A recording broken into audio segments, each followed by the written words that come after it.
Seguimos. Sí, yo un poco en esta línea también creo que lo que hace falta es conciencia pública, ¿no? Que la mediación esté integrada dentro del sistema legal y social y que sea pues una parte más para la resolución de conflictos, ¿no?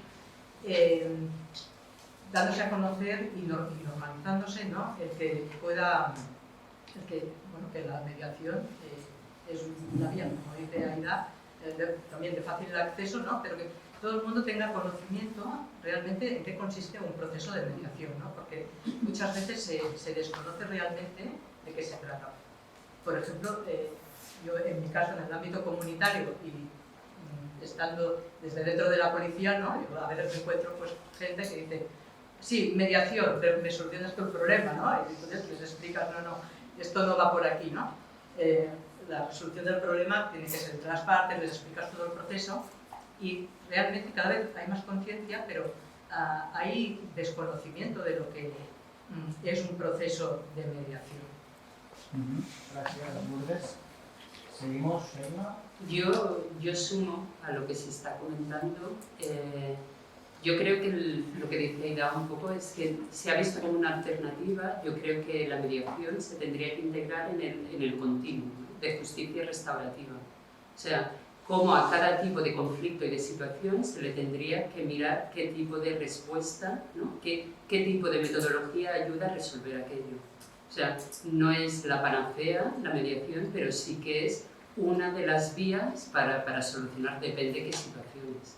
Y si esto se viera como un continuo, de decir, ante un conflicto, cuál es la mejor forma de resolverlo, yo creo que ayudaría a la integración en el sistema y en la mentalidad de la ciudadanía y de los profesionales. Esto por un lado. Y luego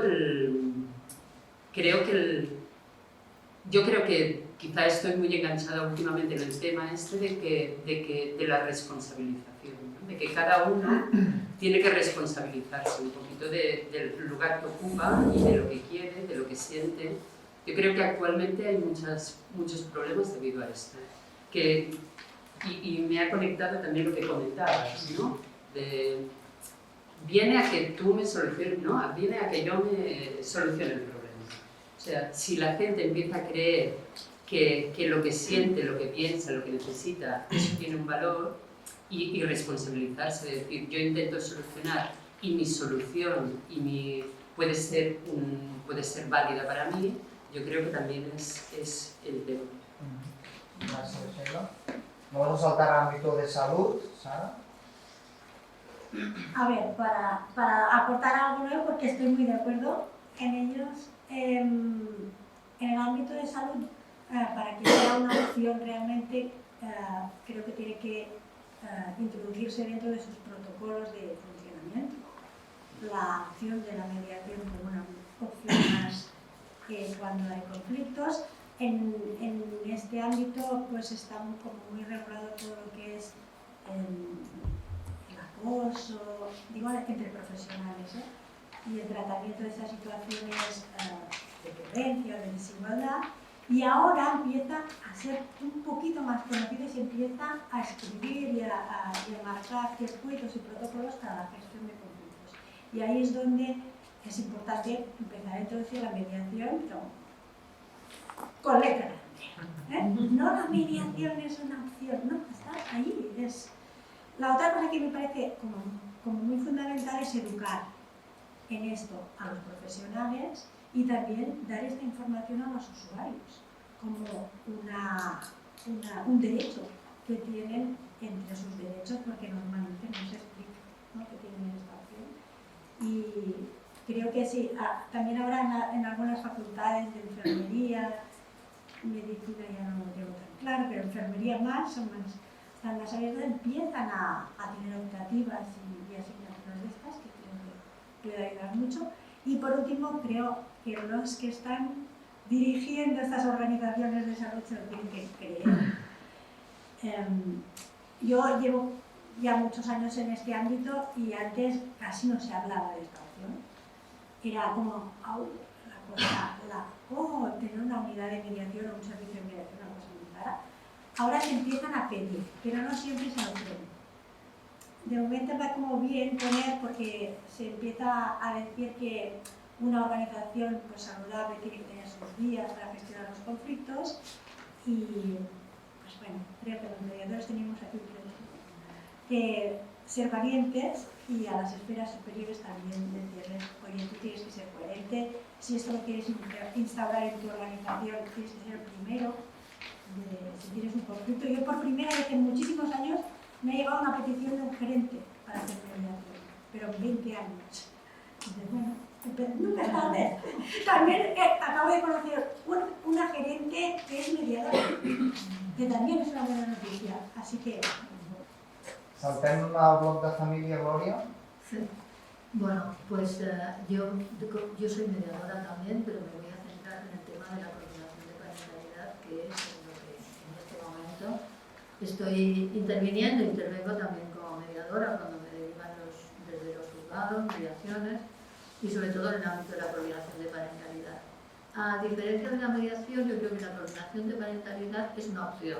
No hay más, o sea, si quieren intervenir, si quieren entrar en la coordinación de parentalidad, es la única opción que tienen los progenitores, porque no hay otra opción fuera, porque habitualmente el proceso jurídico ya ha terminado y entonces es una oferta, digamos, o una sugerencia que hace el juez para que estos progenitores puedan entrar en un ámbito donde puedan llegar a solucionar los conflictos, pero poniendo la mirada, sobre todo, por no decir exclusivamente, en el bienestar de los niños, para que estos niños queden protegidos del conflicto, que es lo que normalmente cuando estos conflictos están tan cronificados por el proceso legal, por las posiciones de los progenitores, donde los niños quedan absolutamente desprotegidos y sufren con todas las consecuencias, y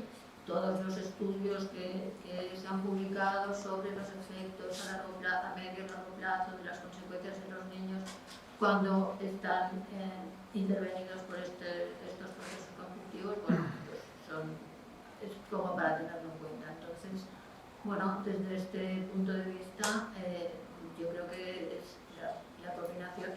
La coordinación es la única opción que tienen, no hay opciones fuera a las que puedan recurrir y que sean mejores que las que existen dentro de la mediación, y un poco sería esto. Gracias, Glòria. Seguimos con familia Elena. Yo es que además os miro y pienso, van a ser mis futuros alumnos dentro de unos meses, pero he de calibrar mucho lo que digo. A ver, es un mecanismo de resolución alternativa porque nació así. Cuando decimos Alternative Dispute Resolution, ADR, venía de Alternative. Y así fue históricamente, pero ¿quiénes lo convirtieron en alternativa? Los propios que estaban gestionando los conflictos jurídicos y que estaban insatisfechos, sobre todo en familia, en lo que llamaban la litigiosidad impropia. Porque cuando el juez se veía obligado a tener que dirimir cuál de los dos padres pagaba el chándal, sabía que aunque diera la razón a uno con una información insuficiente, es que no nos lo visualizamos. El que había perdido estaba bajando las escaleras del juzgado ya pensando en el siguiente incidente en que le iban a dar la razón a él. Pero hemos evolucionado y ahora ya no es Alternative Dispute, sino que se piensa que A es Adequate, Appropriate Dispute Resolution. ¿Por qué? Porque hay una serie de conflictos que la mediación es la vía óptima. Dicho esto, es verdad que en el 2009 hay una información que no he dado y ahora pues vamos ampliando. En el 2009, cuando justamente se gestó la ley, todo el mundo acaba necesitando una ley para gestionarse. No nos gusta nunca el resultado, pero parece que es el paraguas en que nos podemos mover. Y aquella ley en aquel momento lo que intentó fue justamente abrirse a otras realidades que estaban haciendo, porque en el territorio había modalidades de mediación óptimas y se quería de algún modo identificar. Pero sí que es verdad, y ahora yo como jurista voy una de cal y una de arena a decir una cosa que he dicho a veces. Una vez, y habéis visto por mi currículum, que soy la responsable de un proyecto que aún no ha salido, pero que previsiblemente saldrá dentro de unas semanas. Me dijeron, esta va a ser por fin la norma que consolidará la mediación. Y yo dije, no, por favor, forren autobuses. Porque la mediación prosperará en el momento que el cliente llegue y diga, oiga, ¿y esto que le ha ido tan bien a mi vecina? Y en ese escenario es donde yo creo que la mediación tiene que prosperar. Sin olvidar, eso sí, que hay mucha gente que no es que no quiera ser responsable de su conflicto, sino que le gusta mucho vivir enquistada en él. Que esta es otra manera, digamos, u otro mecanismo de información y de tratamiento que tenemos que, digamos, que gestionar i mejorar. Manel, Esteban? Després de quedar no m'atreveixo, perquè si no se'm menja viu. Jo discreparé una mica, però... A veure, jo parlo del canvi en català o...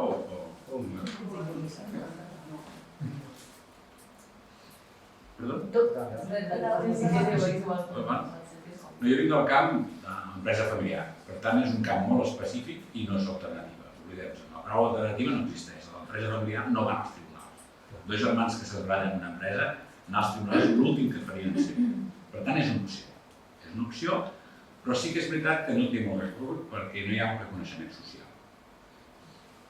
Per moltes lleis que feu, per moltes institucions i per molts centres de generalitat, a mi no m'interessa res de tot això. M'interessa que la societat reconegui el mediador. I concretament a l'entorn dels professionals que estan en aquest tipus de conflicte. O sigui, jo el que necessito és que la societat reconegui i ho reconeix. No sé si heu sentit, el mes passat que va haver un estudi de la UOC que va fer 1.000 entrevistes i sortia que el 82% sabia què era la mediació. O sigui, la societat, més o menys, ho sap. Una altra cosa és que no es pot anar ni com funciona el procés ni a qui dirigir-se. En l'àmbit d'empresa familiar ho tinc clar. El que interessa és que el col·lectiu de professionals que estan en aquest entorn reconeguin la figura del mediador. Quin valor afegit aporta? I el nostre treball és que sigui reconegut els advocats, els consultors, els notaris, els que estan a l'entorn de l'empresa familiar. I aquest reconeixement és el que d'alguna manera farà que prosperi una opció, us ho dic clarament, no és perquè ho fem claríssim. Quan em pregunteu quin tipus de conflictes són més adients, deixo la paraula amb ella, tots. Tots els conflictes de l'empresa familiar són temes relacionals que aparentment estan en un entorn de l'empresa, que són família i quan els tens a una taula, el que surt d'allà és tot de les relacions familiars des de quan érem petits. Per tant, jo abogo perquè hi hagi un reconeixement social més que una institució. Sí, yo sí, si puedo aportar un poco más del ámbito, yo creo que estoy de acuerdo, de hecho me lo apunté también esto del reconocimiento como una opción además asequible para las familias, de antes de, pues eso, o dejar de hablar de, porque yo creo que uno de los temas ya internamente desde los usuarios de lo que sería el ámbito de empresa familiar, muchas veces por esa importancia de lo familiar hay una tendencia pues a evitar el conflicto, a no hablar de estos temas por todas las implicaciones que puede tener, porque al final son familias que tienen una relación a largo plazo, de varias generaciones en muchos casos, y que eso hace pues que lo que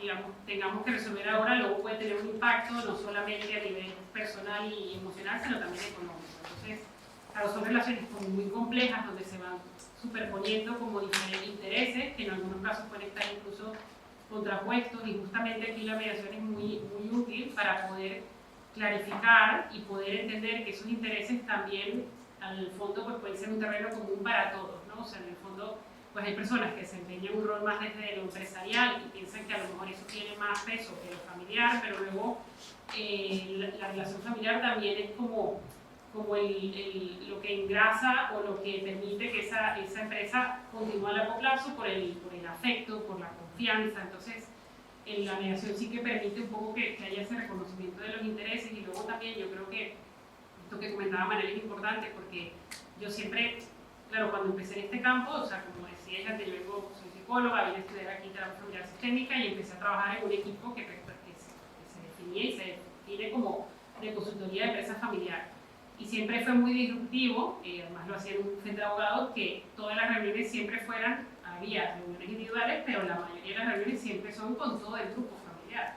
Y era disruptivo porque era otra lógica, ¿no? En el fondo de hablar con uno, luego ver cómo negocias con el otro, pero no desde la mediación, sino más desde ver cómo una idea de alguien del grupo se logra como asentar y aceptar. Entonces, claro, es muy diferente un espacio donde tú, primero, algunas voces que pueden estar como más, que no están reconocidas o legitimadas, das pie a que se puedan plantear, y luego también tú como tercera parte que tú lo que intentas es facilitar ese diálogo entre ellos. En el fondo lo que te interesa no es que estén contigo siempre, sino que una vez que hagas un proceso, ellos puedan seguir dialogando y resolviendo sus conflictos, tomar acuerdos, pues no sé, en el campo de la empresa familiar, pues los protocolos familiares ha sido como bueno, se ha hecho mucho trabajo de eso y en el fondo es una negociación sobre unas normas de continuidad.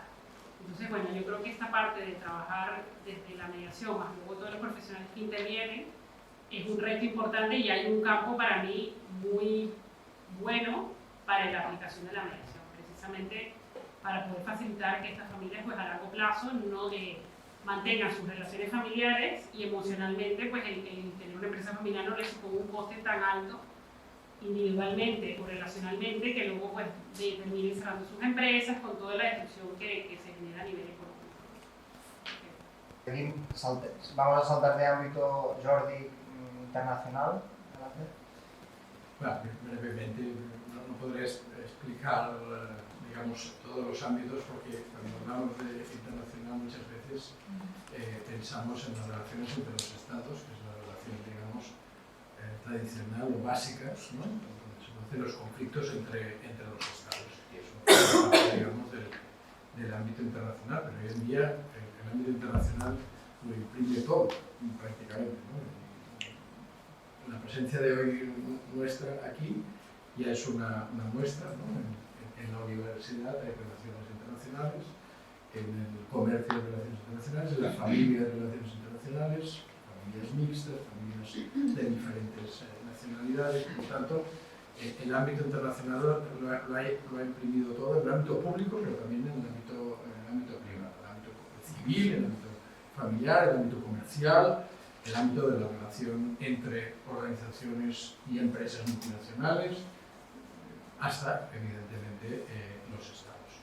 Por lo tanto, una de las cosas en el ámbito internacional que se está haciendo esfuerzos, pero que todavía no ha cuajado suficientemente, que tiene que ver con lo que decía Elena, pero en el ámbito internacional, es evidente que las leyes no lo solucionan todo ni facilitan cosas, pero hay determinadas cosas que sí que pueden ayudar a trabar no solo la mediación, sino los diferentes mecanismos que pueden servir para la resolución pacífica de conflictos. Pensamos, por ejemplo, que en Naciones Unidas, en la Carta de Naciones Unidas, se prevé la mediación, se prevé la conciliación, se prevé la investigación, se prevé la negociación, está previsto en el Estatuto en la Carta de Naciones Unidas. Pero, ¿qué pasa? Que eso no es suficientemente efectivo. Bueno, probablemente porque necesitamos instrumentos legales, y el convenio de Singapur, que sería un ejemplo de cómo hacer efectivo los acuerdos a los que se llegan y de hacerlos ejecutivos, pero después hay también el mismo salto a nivel local o nacional, tendríamos que hacerlo a nivel internacional. La inversión institucional o la inversión privada, pública y privada a nivel internacional, eso lógicamente condiciona. Solo si repasamos que el Tribunal Penal, para hacernos una idea, el Tribunal Penal Internacional para Ruanda y la Yugoslavia tenían un presupuesto de 300 millones de dólares. La Corte Penal Internacional, la mitad del presupuesto. La Corte Internacional de Justicia, que vimos la semana pasada, que Sudáfrica interponía la acción contra Israel o Ucrania el año pasado contra Rusia, 10 millones de euros. Si ya nos vamos al armamento, estamos en 2.000 billones de dólares. ¿En qué se invierte? En mediación, conciliación, resolución de conflictos. Pues, no llega, digamos, ni a una décima parte de la Corte Internacional de Justicia, que es lo menos. Lo mismo pasa a nivel local, pero a nivel internacional sería lo mismo. Por lo tanto, la voluntad y la necesidad de que institucionalmente, pero también por los actores privados internacionales, se haga una inversión, una apuesta pública. Y una última idea quizás es facilitar instrumentos para la ejecutividad de aquello en lo que se ha avanzado, de los diferentes procedimientos, porque yo insisto mucho, sobre todo en el ámbito internacional, en todos los ámbitos tiene sentido, pero en el ámbito internacional diría que especialmente no hablar únicamente de mediación. Si hablamos de los estados, y hablamos de una intervención de un tercero en relación a una cuestión, digamos, de estados, probablemente no hablaríamos puramente de mediación, sino a lo mejor hablaríamos más de conciliación. En muchas ocasiones hay iniciativas previas o posteriores de facilitación de diálogo que después abren procesos de conciliación o mediación. Por lo tanto, ¿qué hacer para que todos estos mecanismos puedan llevar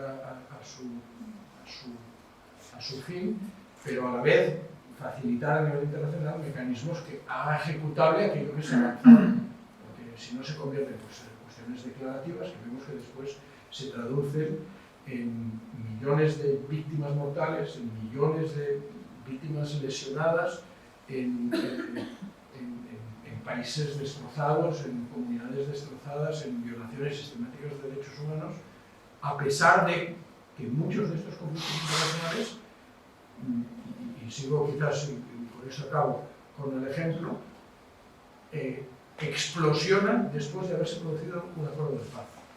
En el caso de Ruanda, el genocidio sucedió un año después de firmarse el acuerdo de paz con la mediación de todos los actores internacionales, Naciones Unidas, etc.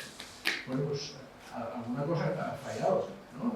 En el proceso, en el resultado y en la ejecutividad de aquello que se